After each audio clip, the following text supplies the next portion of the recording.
गाजियाबाद के एक घर में एलईडी टीवी में ब्लास्ट हुआ जिसमें एक 17 साल के लड़के की मौत हो गई।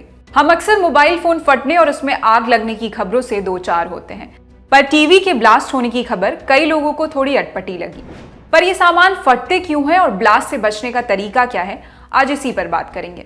बात चाहे टीवी की हो या फिर किसी दूसरे इलेक्ट्रॉनिक प्रोडक्ट की, सभी में एक चीज कॉमन है, करंट का लगातार बहना। ऐसा माना जाता है कि किसी भी इलेक्ट्रॉनिक प्रोडक्ट में करंट के फ्लो में कुछ ऊपर नीचे हो तो उनके बिगड़ने या फट जाने के चांस होते हैं।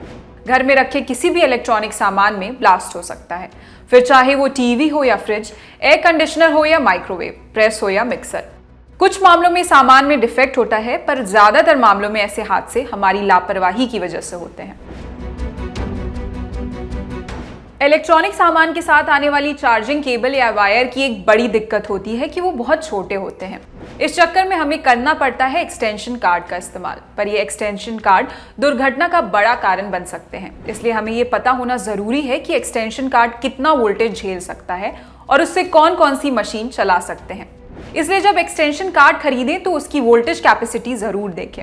दुकान वाला आपसे कहेगा कि TV, fridge, washing machine, press आदि चल जाएगा, अच्छी कैपेसिटी वाला होगा तो चल भी जाएगा, लेकिन सारे इलेक्ट्रॉनिक चीजें एक ही कार्ड से नहीं चलानी चाहिए, नहीं तो ब्लास्ट हो सकता है, क्योंकि एक्सटेंशन कार्ड्स में इतना पावर नहीं होता कि वो ज्यादा पावर वाली कई इलेक्ट्रॉनिक चीजों का लोड एक साथ उठा सके।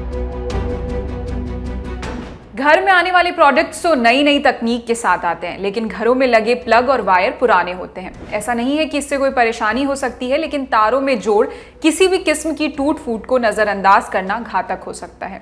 ऐसी किसी दिक्कत को खुद से ठीक करना भी सही नहीं है। जब भी किसी किस्म की कोई गड़बड़ी हो, सिर्फ एक्सपर्ट से ठीक करवाएं, खुद से तो कतई ठीक ना करें। आसान भाषा में कहें तो कभी ट्रेन के डब्बे पर नजर डालिए, लिखा मिलेगा not to be loose shunted. एक लूज कनेक्शन बड़े कांड करा सकता है। हम कई बार इसके बारे में बता चुके हैं। जब भी कोई प्रोडक्ट खराब हो तो सिर्फ आधिकारिक सर्विस सेंटर ही जाइए। कुछ पैसे बचाने और कुछ आलस के चक्कर में जो हम मोहल्ले के बाबू भैया से रिपेयर करा लेते हैं, वो ठीक नहीं। ऐसा नहीं है कि उनका काम अच्छा नहीं होता, लेकिन सर्विस सेंटर की अपनी एक तयशुदा प्रोसेस होती है। एक्सपर्ट होते हैं, जो सामान बदला जाता है वो भी असली होता है। उदाहरण के लिए जैसे एक एलईडी में दो छोटे कंडेंसर होते हैं, हो सकता है कि लोकल रिपेयर में इनको बदलते समय उनकी क्षमता का ख्याल नहीं रखा जाए तो गड़बड़ हो जाएगी। आधिकारिक सर्विस सेंटर पर जो गारंटी देते हैं सो अलग। ये हम सभी के साथ होता है। अलेक्सा से लेकर दूसरे ऑटोमेशन डिवाइस की वजह से हम कंप्लीट स्विच ऑफ तो जैसे भूल ही गए हैं। कई बार महीनों हो जाते हैं जब हम टीवी या एयर कंडीशनर को बटन से बंद करते हो। ऐसा ना करना अच्छी आदत नहीं है। भले दिन भर के लिए रिमोट का इस्तेमाल कीजिए, लेकिन रात में घर से बाहर जाते समय मेन स्विच से ऑफ करना सही रहेगा।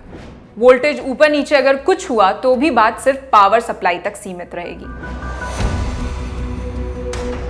मॉडर्न प्रोडक्ट्स आमतौर पर वोल्टेज को मैनेज करने में मास्टर होते हैं। कई सारे प्रोडक्ट्स तो इनबिल्ट स्टेबलाइजर के साथ भी आते हैं। फिर भी अगर आपके घर में, ऑफिस में वोल्टेज की कोई प्रॉब्लम है तो उसको अनदेखा नहीं करें। ब्लास्ट से जुड़े अधिकतर मामलों में वोल्टेज सबसे बड़ा कारण माना जाता है। गाजियाबाद वाले मामले में भी ऐसी ही आशंका जताई जा रही है। फिलहाल इस खबर में इतना ही। आपके लिए खबर लिखी थी हमारे साथी सूर्यकांत ने। मैं निहारिका यादव। देखते रहिए दी 11 टॉक। शुक्रिया।